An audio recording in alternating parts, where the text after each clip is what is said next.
மீண்டும் தீவிர அரசியலுக்குள் நுழையும் மஹிந்த ராஜபக்ச ஹால்டன் இல்லத்திலிருந்து கொழும்பு நோக்கி புறப்பட்டதாகவும் தகவல். மன்னார் மக்களுக்கு பல நலத்திட்டங்களை வழங்கிய ஜனாதிபதி அனுரகுமார் திசாநாயக்க குவியும் பாராட்டுக்கள். நாட்டை சரியாக கொண்டு செல்ல முடியவில்லை என்றால் எங்களிடம் ஆலோசனை கேட்கலாம். நாங்கள் ஆலோசனை வழங்க தயாராகவே இருக்கின்றோம். ஜனாதிபதிக்கு நாமல் ராஜபக்ச விடுத்த கடும் எச்சரிக்கை. உன்னை சுட்டு தள்ளிவிடுவேன், தலையில் துப்பாக்கியை வைத்து அச்சுறுத்தி கடுமையாக தாக்கிய ஸ்ரீலங்கா பொதுஜன பிரமுனவின் பிரதேச சபை உறுப்பினர்கள் சுற்றி வளைத்து கைது செய்த போலீசார். வங்காள விரிகுடாவில் ஏற்பட்ட காற்று சுழற்சி மீண்டும் இலங்கையை நெருங்கும் ஆபத்து. நாளை முதல் ஆரம்பமாகும் இடியுடன் கூடிய கடும் மழை. எச்சரிக்கை விடுத்த யாழ் பல்கலைக்கழகத்தின் புவியியல் துறையின் பேராசிரியர் நாகமுத்து பிரதீபராஜா. பௌத்த தேரர்களின் காலில் விழுந்த அர்ஜுனா ராமநாதன் தமிழர்களின் தீர்வு திட்டம் பற்றி பேசியதாக பொதுமக்களுக்கு தெரிவிப்பு. முன்னாள் அமைச்சர் மகேஸ்வரன் படுகொலையில் குற்றம் சுமத்தப்பட்டவருக்கு மரண தண்டனையை உறுதிப்படுத்தியது நீதிமன்றம். முன்னாள் ஜனாதிபதிகள் முன்பு வசித்து வந்த அனைத்து உத்தியோகபூர்வ இல்லங்களையும் மீட்க அரசாங்கம் நடவடிக்கைகளை தொடங்கிய பின்னர் தங்காலையில் உள்ள ஹால்டன் மாளிகைக்கு சென்ற முன்னாள் ஜனாதிபதி மஹிந்த ராஜபக்ஷ கொழும்புக்கு திரும்ப முடிவு செய்துள்ளதாக சமீபத்திய தகவல்கள் தெரிவிக்கின்றன. கடந்த வாரம் கொழும்புக்கு அருகிலுள்ள ஒரு வீட்டிற்கு சென்ற முன்னாள் ஜனாதிபதி அதிர்ஷ்டத்திற்காக அங்கு பால் ஊற்றியதாக அறியப்படுகின்றது. தங்காலை மாளிகைக்கு சென்ற பிறகு அரசியல் நடவடிக்கைகளில் இருந்து தற்காலிகமாக விலகிய முன்னாள் ஜனாதிபதி தற்பொழுது கொழும்புக்கு திரும்புவதன் மூலம் தனது அரசியல் ஈடுபாடுகளை மீண்டும் தொடங்க தயாராகி வருவதாக அரசியல் வட்டாரங்கள் மேலும் தெரிவிக்கின்றன. இதேவேளை முன்னாள் ஜனாதிபதி மஹிந்தவிற்கு தனியார் வைத்தியசாலை ஒன்றில் அண்மையில் சத்திர சிகிச்சை மேற்கொள்ளப்பட்டதாக தகவல்கள் வெளியாகியிருந்தமை குறிப்பிடத்தக்கது. அனர்த்தத்தால் பாதிக்கப்பட்டவர்களுக்கு நிவாரணம் வழங்குவது தொடர்பில் ஜனாதிபதி நாடாளுமன்றத்தில் குறிப்பிட்ட விடயங்களுக்கும் மாவட்ட அபிவிருத்தி குழு கூட்டத்தில் குறிப்பிடும் விடயங்களுக்கும் இடையில் பரஸ்பர வேறுபாடுகள் காணப்படுகின்றன என நாமல் ராஜபக்ஷ தெரிவித்துள்ளார். நெருக்கடி நிலைமையை முகாமைத்துவம் செய்வது எவ்வாறு என்பது தொடர்பில் ஜனாதிபதிக்கும் அரசாங்கத்துக்கும் ஆலோசனை வழங்க தயாராக உள்ளோம் எனவும் அவர் கூறியுள்ளார். அம்பாறை மாவட்டத்தில் அனர்த்தத்தால் பாதிக்கப்பட்ட பகுதிகளை ஞாயிற்றுக்கிழமை பார்வையிட்டதன் பின்னர் ஊடகங்களுக்கு கருத்து தெரிவிக்கையில் மேற்கண்டவாறு குறிப்பிட்டார். அனர்த்தத்தால் பாதிக்கப்பட்டவர்களுக்கு இயன்றளவில் போதுமான நிவாரணம் கிடைக்கவில்லை. அதே போல நிவாரண நிதியும் கிடைக்கவில்லை. பெரும்பாலானவர்களை அரசாங்கம் கவனத்திற்கொள்ளவில்லை. அனர்த்தத்தால் பாதிக்கப்பட்டவர்களுக்கு நிவாரணம் வழங்குவது தொடர்பில் ஜனாதிபதி நாடாளுமன்றத்தில் குறிப்பிட்ட விடயங்களுக்கும் மாவட்ட அபிவிருத்தி குழு கூட்டத்தில் குறிப்பிடும் விடயங்களுக்கும் இடையில் பரஸ்பர வேறுபாடுகள் காணப்படுகின்றன என கூறியுள்ளார். மன்னார் மாவட்டத்தில் அமைந்துள்ள யோதவாவி நீரேந்து பகுதியில் அனுமதிக்கப்படாத காணி கையகப்படுத்தலுக்கு எதிராக சட்டத்தை நடைமுறைப்படுத்துமாறு ஜனாதிபதி அனுரகுமார திசாநாயக்க உத்தரவிட்டுள்ளார். மன்னார் மாவட்டத்தில் மக்களின் இயல்பு வாழ்க்கையை மீட்டெடுப்பதற்கும் மாவட்டத்தின் உட்கட்டமைப்பு வசதிகளை புனரமைப்பதற்கும் மேற்கொள்ளப்படும் வேலை திட்டங்களை மீளாய்வு செய்வதற்காக நேற்று மன்னார் மாவட்ட செயலகத்தில் நடைபெற்ற விசேட ஒருங்கிணைப்பு குழு கூட்டத்தில் கலந்து கொண்ட போதே ஜனாதிபதி இவ்வாறு குறிப்பிட்டார். மன்னார் மாவட்டத்தில் வெள்ள கட்டுப்பாட்டுக்கு நிரந்தர தீர்வை எட்ட வேண்டியதன் அவசியத்தை வலியுறுத்திய ஜனாதிபதி அதற்காக தொடங்கப்பட்ட திட்டத்தை முறையான ஆய்வை மேற்கொண்டதன் பின்னர் தொடர்ந்து செயல்படுத்துமாறு அதிகாரிகளுக்கு அறிவுறுத்தினார். மன்னாரில் ஏற்பட்ட அனர்த்த நிலைமை காரணமாக கடற்றொழிலாளர் சமூகம் எதிர்கொண்ட பிரச்சினைகள் குறித்து விசேட கவனம் செலுத்தப்பட்டதுடன் தற்போது சுமார் 12,000 கடற்றொழிலாளர்கள் மீன்பிடி நடவடிக்கைகளில் ஈடுபட முடியாமல் பாதிக்கப்பட்டுள்ளனர் என்பதும் இதன்போது தெரியவந்தது.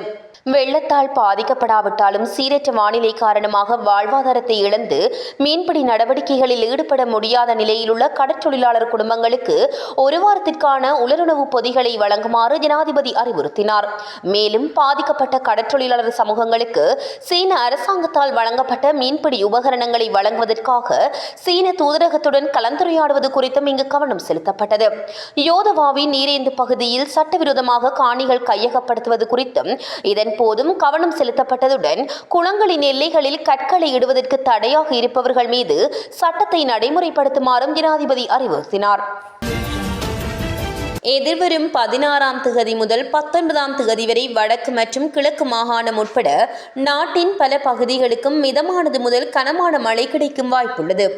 ஒரு சில இடங்களில் மிக கனமழை கிடைக்கும் வாய்ப்புள்ளது என யாழ் பல்கலைக்கழக புவியியல் துறை தலைவர் பேராசிரியர் நாம் பிரதீபராஜா தெரிவித்துள்ளார். அவர் மேலும் தெரிவிக்கையில், இன்று முதல் எதிர்வரும் 16ஆம் திகதி வரை வடக்கு மற்றும் கிழக்கு மாகாணங்களில் வானிலை சீரான நிலைமையில் காணப்படும். எனினும் ஒரு சில பகுதிகளில் அவ்வப்பொழுது மிதமான மழை கிடைக்கும் வாய்ப்புகள் காணப்படுகின்றன.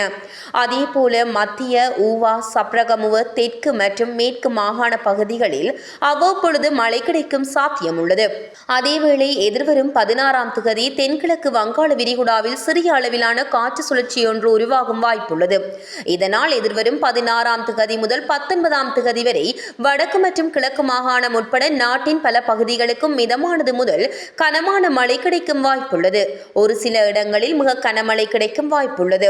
குறிப்பாக எதிர்வரும் 16ஆம் திகதி முதல் வடக்கு, கிழக்கு, மத்திய, சப்ரகமுவ, ஊவா, வடமத்திய மாகாணங்களில் கனமழை கிடைக்கும் என எதிர்பார்க்கப்படுகின்றது. மத்திய மற்றும் ஊவா மாகாணங்களில் தொடர்ச்சியாக மழை கிடைத்து வருகின்றது. இதனால் சில இடங்களில் நிலச்சரிவு நிகழ்வுகளும் பதிவாகியுள்ளன. இந்த நிலையில் எதிர்வரும் 16ஆம் திகதி 12ஆம் மாதம் 2025 முதல் 19ஆம் திகதி 12ஆம் மாதம் 2025 வரை இப்பிரதேசங்களில் கனமழை வாய்ப்புள்ளது. எனவே இந்த நாட்களிலும் நிலச்சரிவை தூண்டும் கனமழை கிடைக்கும் என்பதனால் மக்கள் நிலச்சரிவு தொடர்பில் அவதானமாக இருப்பது அவசியம். நிலச்சரிவு அபாயத்தின் காரணமாக வெளியேற்றப்பட்டு தற்போது பாதுகாப்பான இடங்களில் உள்ள மக்கள் மேற்குறிப்பிட்ட இந்த நாட்களிலும் பாதுகாப்பான இடங்களில் இருப்பதே சிறப்பு என குறிப்பிட்டார்.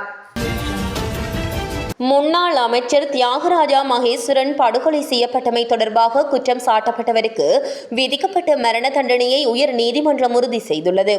கொழும்பு மேல் நீதிமன்றத்தால் விதிக்கப்பட்ட மரண தண்டனையை எதிர்த்து ஜோன்சன், கொலின், வேலண்டினோ அல்லது வசந்தன் என்ற குற்றம் சாட்டப்பட்ட நபர் மேல்முறையீட்டு நீதிமன்றத்தின் அந்த உத்தரவை ரத்து செய்ய கோரி உயர் நீதிமன்றத்தில் மனு தாக்கல் செய்திருந்தார். இந்த மனு நீதிபதிகள் யசந்த கோதாகொட, அசல வெங்கப்புலி மற்றும் மேனகா விஜயசுந்தர ஆகியோர் அடங்கிய உயர் நீதிமன்ற அமர்வு முன் விசாரணைக்கு எடுத்துக் கொள்ளப்பட்ட போது மனுதாரரின் சார்பில் முன்னிலையான சட்டத்தரணி சவீந்திர பெர்னாண்டோ மனுவை விலக்கிக் கொள்ள அனுமதி கோரினார்.